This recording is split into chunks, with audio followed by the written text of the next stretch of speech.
नमस्कार। मैं हूं राजेश मेहतानी और आप देख रहे हैं शॉर्ट कैप्सूल। अपने एक पिछले वीडियो में हम फंडामेंटल राइट्स के बारे में बातचीत कर चुके हैं। वही वीडियो जिसमें हमने डिफरेंट टाइप के राइट्स के बारे में बात की थी। Human rights, constitutional rights, fundamental rights, legal rights, उसी वीडियो में।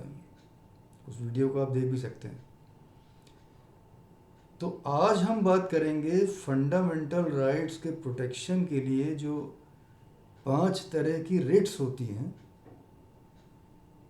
उसके बारे में।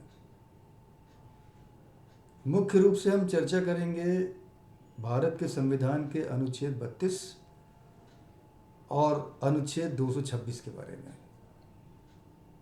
चलिए पहले ये समझते हैं कि रिट्स होती क्या हैं, इनका मीनिंग क्या है। तो जैसा कि अभी थोड़ी देर पहले हमने कहा फंडामेंटल राइट्स के बारे में, मूल अधिकारों के बारे में, तो हमें संविधान ने बहुत से फंडामेंटल राइट्स दिए हैं, जैसे right to education, right to dignity, right to life, different type की फ्रीडम्स, ऐसे तमाम फंडामेंटल राइट्स हमें मिले हुए हैं। लेकिन अगर फंडामेंटल राइट्स का प्रॉपर प्रोटेक्शन ना हो, इनके संरक्षण की पर्याप्त व्यवस्था ना हो, तो फिर इन अधिकारों का तो कोई अर्थ रह नहीं जाएगा। सरल शब्दों में कहें अगर हम, तो अगर आप कोई कीमती चीज़ खरीदते हैं तो सबसे पहले आप देखते हैं कि इसको सुरक्षित कैसे रखा जाएगा, इसकी सेफ कीपिंग कैसे होगी, इसकी सुरक्षा कैसे होगी। ठीक उसी प्रकार से जो हमारे फंडामेंटल राइट्स हैं उनका सेफ गार्ड कैसे होगा, और अगर उसका वायलेशन हो जाता है तो उसके लिए संवैधानिक उपचार क्या होंगे, कॉन्स्टिट्यूशनल रेमेडीज़ क्या होंगी। क्योंकि अगर रेमेडीज़ नहीं है तो फिर फंडामेंटल राइट इसका तो वायलेशन हो सकता है। अगर वायलेशन होता है तो फिर रेमेडी होनी चाहिए। तो मूलतः फंडामेंटल राइट्स को डिस्कस किया गया है हमारे संविधान में 4 आर्टिकल्स में। सबसे पहले आर्टिकल 13 अनुच्छेद 13 जुडिशियल रिव्यू की बात करता है। उसके बाद अनुच्छेद 359 आर्टिकल 359 अनुच्छेद 359, जिसमें ये कहा गया है कि सिवाय इमरजेंसी के, आपातकाल के अतिरिक्त भारत के नागरिकों के मूल अधिकार कर्टेल नहीं किए जा सकते। अर्थात आपातकाल के अलावा, इमरजेंसी के अलावा नागरिकों के मूल अधिकारों में कमी नहीं लाई जा सकती। और उसके बाद आर्टिकल 32 और 226, जिसके बारे में हमने प्रारंभ में बात की थी, जिसके बारे में अभी हम चर्चा करने वाले हैं। तो फंडामेंटल राइट्स हमें संविधान के किस भाग में मिलते हैं? भाग 3 में। तो part 3 of constitution of India ये फंडामेंटल राइट्स के बारे में बात की जाती करता है। और ये कहाँ से कहाँ तक है? ये है अनुच्छेद 12 से लेके अनुच्छेद 35 तक, यानी आर्टिकल 12 से आर्टिकल 35 तक। इसका मतलब जो आर्टिकल 32 है, जिसकी मैंने अभी बात की थी, जो आज के डिस्कशन का हमारा मुख्य विषय है, वो स्वयं में ही एक फंडामेंटल राइट है। अभी और इसको देखेंगे। तो अभी आपने ये समझ लीजिए कि आर्टिकल 32 अनुच्छेद 32 स्वयं में ही एक मूल अधिकार है। और आर्टिकल 32 में है क्या? ये जनरली 2 टाइप्स के राइट्स और पावर्स की बात करता है। पहला तो ये कहता है कि कोई इंडिविजुअल जो है, उसके फंडामेंटल राइट्स यदि वायलेट हो जाते हैं तो वो अनुच्छेद 32 के अंतर्गत सीधे भारत के उच्चतम न्यायालय को संपर्क कर सकते हैं, उनकी शरण में जा सकते हैं, सीधे अनुच्छेद 32 का प्रयोग कर सकते हैं। और दूसरी तरफ अनुच्छेद 32 भारत के उच्चतम न्यायालय को 5 प्रकार की रिट्स, 5 काइंड्स ऑफ रिट्स, इनको इशू करने का राइट देता है, ताकि भारत के नागरिकों के फंडामेंटल राइट्स को प्रोटेक्ट किया जा सके उन्हें संरक्षित किया जा सके। एक बहुत मज़ेदार बात मैं आपको बताने वाला हूँ, इसी फीचर की वजह से, यही जो मैंने अभी कहा, इसकी वजह से सुप्रीम कोर्ट को हम प्रोटेक्टर और and guarantor of fundamental rights भी कहते हैं।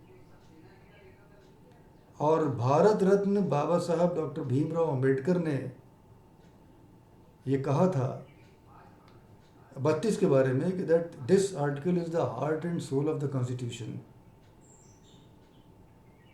तो बाबा साहब के अनुसार संविधान की आत्मा 32 में ही रहती है। ये इतना इम्पोर्टेंट है। फिर से सुन लीजिए, ये उन्होंने कहा था वास्तव में अंग्रेजी में, the heart and soul of the constitution, and this is about article 32। अब जो अधिकार संविधान में आर्टिकल 32 में दिए गए हैं, बिल्कुल वही अधिकार, सेम पावर्स, वो अनुच्छेद 226 में सुप्रीम हाई कोर्ट को भी दिए गए। तो 226 में भारत का कोई भी नागरिक जो संबंधित हाई कोर्ट है उनको भी अप्रोच कर सकता है। तो इसका मतलब ये हुआ कि ये जो दो आर्टिकल हैं, दो आर्टिकल का मतलब 32 और 226, ये हमको अधिकार देते हैं कि यदि हमारे फंडामेंटल राइट्स का वायलेशन होता है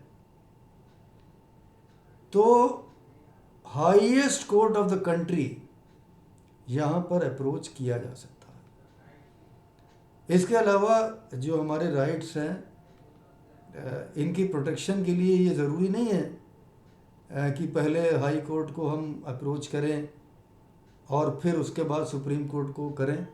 तो 32 अपने आप में ही मूल अधिकार है, तो सीधे भी सुप्रीम कोर्ट को अप्रोच किया जा सकता। हाँ, एक बात है कि अगर हम सीधे सुप्रीम कोर्ट को, भारत के माननीय उच्चतम न्यायालय को सीधे अप्रोच कर रहे हैं, तो हमको ये एक्सप्लेन करना पड़ सकता है कि हमने पहले जो हमारा संबंधित हाई कोर्ट था उसको अप्रोच क्यों नहीं किया। ऐसे कौन से कारण थे जिसकी वजह से हम बिना हाई कोर्ट में गए सीधे माननीय उच्चतम न्यायालय की शरण में आ गए, ये ज़रूर हमें बताना पड़ेगा। तो चाहे आर्टिकल 32 हो या 226 हो, इन दोनों में रिट्स के इशुएंस की पावर, जो अभी हम 5 प्रकार के रिट्स को देखने वाले हैं, बस इसमें 2 मेजर डिफरेंसेस हैं इन दोनों आर्टिकल्स में। जो अभी हमने आपसे बात की 226 और 32, तो डिफरेंसेस क्या हैं? 32 में जो रिट इशू करने की पावर है सुप्रीम कोर्ट को, वो लिमिटेड है कहाँ तक? केवल फंडामेंटल राइट्स के प्रोटेक्शन के लिए। मतलब फंडामेंटल राइट का प्रोटेक्शन करने के लिए तो 32 हो गया, लेकिन जो 226 है हाई कोर्ट वाला, उसमें फंडामेंटल राइट्स के प्रोटेक्शन के लिए तो रिट इशू करने की पावर है ही, इसके अलावा एनी अदर पर्पस या कोई और पर्पस भी हो सकता है हाई कोर्ट में। तो फिर से ये बात देख लीजिए, 32 में सुप्रीम कोर्ट को जो पावर है फंडामेंटल राइट के प्रोटेक्शन के लिए, वो केवल उतनी है कि सीधे अगर कोई व्यक्ति जाता है सीधे, तो फंडामेंटल राइट के प्रोटेक्शन के लिए सीधे जा सकता है और वो 5 प्रकार की रिट इशू कर सकते हैं। लेकिन जो 226 में हाई कोर्ट्स को पावर हैं, वो फंडामेंटल राइट्स के प्रोटेक्शन की तो हैं ही, किसी अन्य विषय के लिए भी वो इन रिट्स को इशू कर सकते हैं।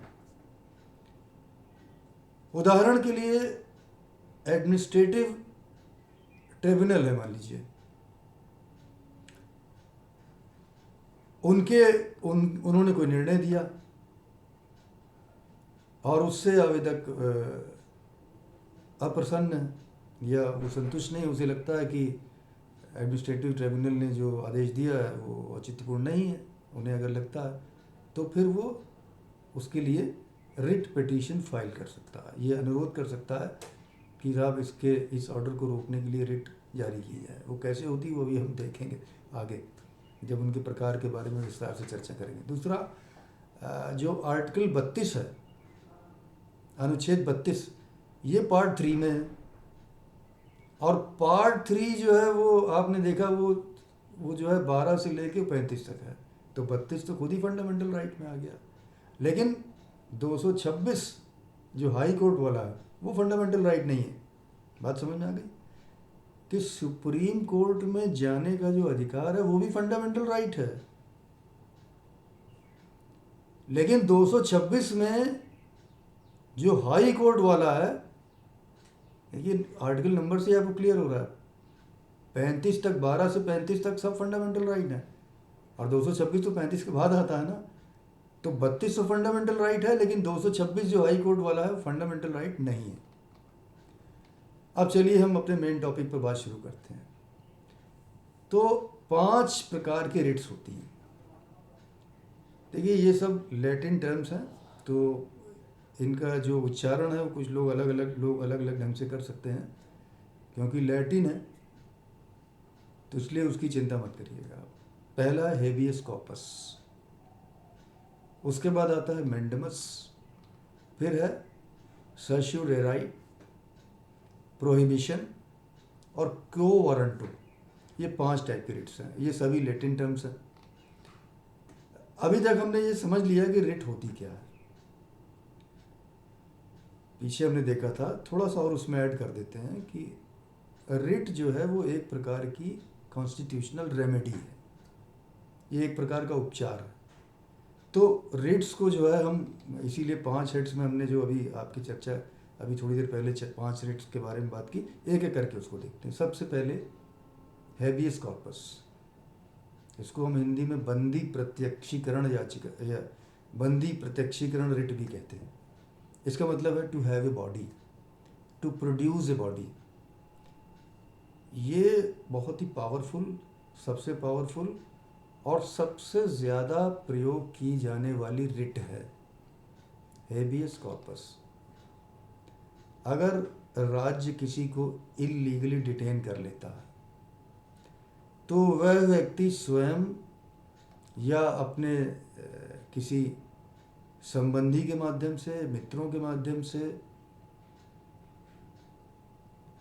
रिट ऑफ हेबियस कॉर्पस के लिए पिटीशन दाखिल कर सकता है ताकि उस व्यक्ति को रिलीज़ किया जा सके।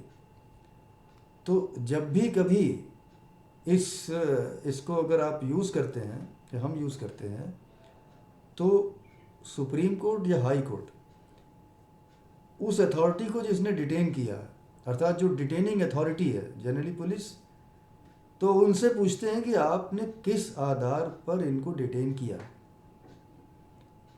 अगर उनके द्वारा बताया गया जो रीज़न है वो अनरीजनेबल है तो फिर डिटेक्शन समाप्त हो जाता है और उनको तत्काल प्रभाव से रिलीज़ कर दिया जाता है।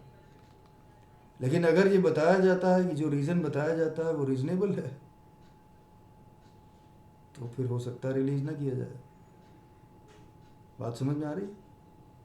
तो वहाँ ये सिद्ध करना होता है कि जो डिटेंशन है वो इलीगल है, और फिर वो पूछते हैं डिटेनिंग अथॉरिटी से, और अगर वहाँ कोर्ट में प्रूव हो जाता है कि डिटेंशन जो है उसके लिए जो कारण बताए हैं डिटेनिंग एजेंसी से वो पर्याप्त नहीं है, तो रिलीज़ का ऑर्डर दिया जाता है, तत्काल प्रभाव से उनको छोड़ दिया जाता है। दूसरा है रिट ऑफ मेंडमस, हिंदी में हम इसको परमादेश भी कहते हैं।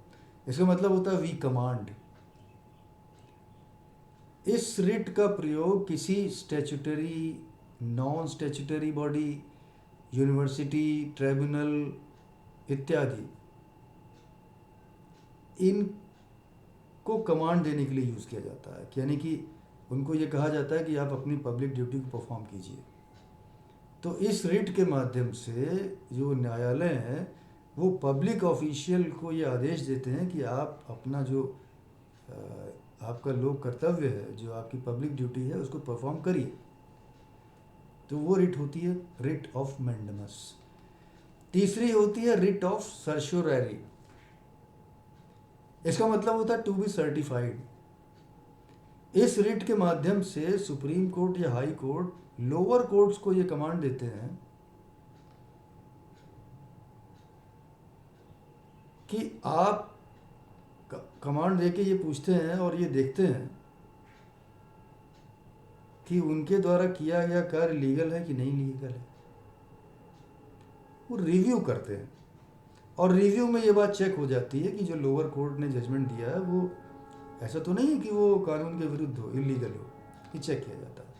तो अगर ये पाया जाता है कि लोअर कोर्ट का जो निर्णय है, जो जजमेंट है, वो विधि सम्मत नहीं है, तो ये कैसे चेक करें विधि सम्मत है या नहीं है? उसके लिए भी तो कोई मैकेनिज्म होना चाहिए। तो वो 3-4 बातें देखते हैं। एक तो वो देखते हैं कि जो उन्होंने आदेश किया है वो एक्सेस ऑफ जुरिस्डिक्शन में तो नहीं कर दिया, अपने अधिकार से बाहर जाके तो नहीं कर दिया। दूसरा ये है कहीं लैक ऑफ जुरिस्डिक्शन तो नहीं था। और तीसरा ये देखते हैं कि जुरिस्डिक्शन जो है वो अनकॉन्स्टिट्यूशनल तो नहीं था। और चौथा ये देखते हैं कि जो प्रिंसिपल्स ऑफ नेचुरल जस्टिस है उनका कहीं वायलेशन तो नहीं हो रहा।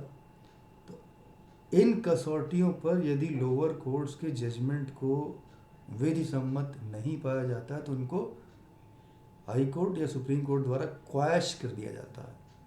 इसका मतलब है कि अब उस जजमेंट की कोई वैल्यू नहीं है और अब उस जजमेंट को फॉलो नहीं किया जाएगा। चौथा है रिट ऑफ प्रोहिबिशन। प्रोहिबिशन और सर्च्यूररी, इसमें थोड़ा सा अंतर।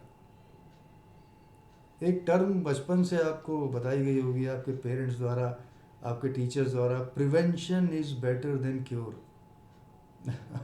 आजकल जो कोरोना काल चल रहा है इसमें तो ये और भी इम्पोर्टेंट है। Prevention is better than cure. Mask लगाते रहिएगा, हाथ धोते रहिएगा और कोरोना अप्रोप्रिएट बिहेवियर करते रहिएगा। ये प्रोहिबिशन, ये जो है प्रिवेंशन है। तो prevention is better than cure. तो जो डिफरेंस है प्रिवेंशन और क्योर में, वही सेम डिफरेंस प्रोहिबिशन और सर्च्यूररी में है। सेम डिफरेंस है। प्रिवेंशन कब होता है? घटना घटित होने से पहले, और क्योर कब होती है? घटना घटित होने के बाद। तो सेम डिफरेंस यहाँ भी है। तो अगर आपको याद करना हो ना तो आप ऐसे याद कर सकते हैं कि जो प्रोहिबिशन का जो पहला लेटर है वो पी है, तो पी से होता है प्रिवेंशन। तो यहाँ से आप याद कर सकते हैं कि प्रिवेंशन है यानी। और सी का मतलब सर्च्यूररी स्टार्ट होता है सी से, तो आप सी पहला शब्द है, अक्षर है, तो ये है क्योर। तो यहाँ से आप इसको याद कर सकते हैं, ये याद करने की तरीका है। तो इसका मतलब ये हुआ कि अगर कोई इलीगल जजमेंट अनाउंस हो गया और उसको क्वैश कराना है, तब आपको क्योर की ज़रूरत है। ठीक, तो जो मिस्टेक हुई है नीचे वाले न्यायालय से उसको क्योर करनी है, तब आपको रिट ऑफ सर्च्यूररी के लिए पिटीशन दाखिल करनी होती है। लेकिन अगर जजमेंट अनाउंस हो गया और आप चाहते हैं कि बाय मिस्टेक हो गया और आप उसको प्रिवेंट करना चाहते हैं कि ये लागू ना हो, तब आप यूज़ करते हैं प्रोहिबिशन। प्रोहिबिशन का मतलब होता है टू फॉरबिड, मना करना। तो प्रोहिबिशन को यूज़ करना होता है कि जब तक लोअर कोर्ट ने अपना जजमेंट प्रोनाउंस नहीं किया है, लेकिन प्रोनाउंस कर सकता है, तो उसको रोकने के लिए, फॉरबिड करने के लिए, प्रोहिबिट करने के लिए आप जाते हैं। आप जो रिट के लिए याचिका दाखिल करते हैं वो आप कहते हैं writ of mandamus, sorry writ of prohibition. Prohibition का मतलब रोकना, फॉरबिड करना। लेकिन अगर लोअर कोर्ट ने जजमेंट प्रोनाउंस कर दिया है और आपको लगता है कि वो जजमेंट इलीगल है, तो अब प्रिवेंशन की स्थिति तो खत्म हो गई। अब क्या होगा? अब चाहिए क्योर। तब आप जो पिटीशन देते हैं वो होती है फॉर रिट ऑफ सर्च्यूररी। तो पांचवी रिट जो है जिसके बारे में हमने बात की, उसको एक एग्जाम्पल से समझते हैं। मान लीजिए आप कहीं पर आप किसी ऑर्गेनाइजेशन में आप सर्विस करते हैं, तो हम ये मान सकते हैं कि वहाँ ज्वाइन करने के लिए जो मिनिमम क्वालिफ़िकेशन होगी या वहाँ की कोई परीक्षा होगी तो वो आपने उत्तीर्ण की होगी। हो सकता है कि वहाँ पे क्वालिफ़िकेशन ये होगी, यहाँ इस पद के लिए ग्रेजुएट होना चाहिए, पोस्ट ग्रेजुएट होना चाहिए, और इसके साथ वहाँ का जो प्रतियोगी परीक्षा है वो भी उत्तीर्ण होनी चाहिए। तो इसका मतलब ये है कि आपका जो जो मिनिमम क्वालिफ़िकेशन है वो आपके पास है और उसके हिसाब से आपने एंट्री ली है। तो जो एंट्रेंस एलिजिबिलिटी थी उस ऑर्गेनाइजेशन में वो आपके पास है। ठीक, तो इसका मतलब ये है कि और अगर नहीं है, अगर आपको ये पाया जाता है, बाद में पाया जाता है, कई बार बाद में पता लगता है कि आपके पास न्यूनतम योग्यता नहीं थी या कुछ मैनिपुलेशन हुआ था परीक्षा में, तो फिर उस पद से रिमूव किया जा सकता है। सेम प्रिंसिपल लागू होता है क्यो वारंटो में। जो 5वीं रिट है उसका नाम है रिट ऑफ क्यो वारंटो। उसमें कोर्ट पूछता है बाय व्हाट अथॉरिटी। तो अगर कोर्ट ये रिट इशू करते हैं तो कोर्ट पब्लिक ऑफिसर से ये क्वेश्चन कर सकते हैं कि by what authority have you assume this public office. अगर उस ऑफिसर का टाइटल डिफेक्टिव है तब उस अधिकारी को वो पद छोड़ना भी पड़ सकता है। वो अथॉरिटी जानना चाहते हैं, वो ये देखना चाहते हैं कि ये जो आदेश किसी पब्लिक अथॉरिटी ने किया है उनके पास अथॉरिटी थी भी या नहीं। तो आज हमने डिस्कस की 5 प्रकार की रिट्स। आज यहीं तक। यदि आपको ये चर्चा पसंद आई हो, ये वीडियो आपको पसंद आया हो और अभी तक आपने मेरे चैनल को सब्सक्राइब ना किया हो तो उसे सब्सक्राइब अवश्य कर दें। मेरे वीडियो को लाइक करना और अधिक से अधिक शेयर करना मत भूलिएगा ताकि मेरी बातें अधिक से अधिक लोगों तक पहुंच सकें। आपने मेरा वीडियो अंत तक देखा, इसके लिए आपका आभार। बहुत जल्द एक नए वीडियो में एक नए विषय के साथ आपसे फिर भेंट होगी। तब तक के लिए आपसे अनुमति चाहेंगे। नमस्कार।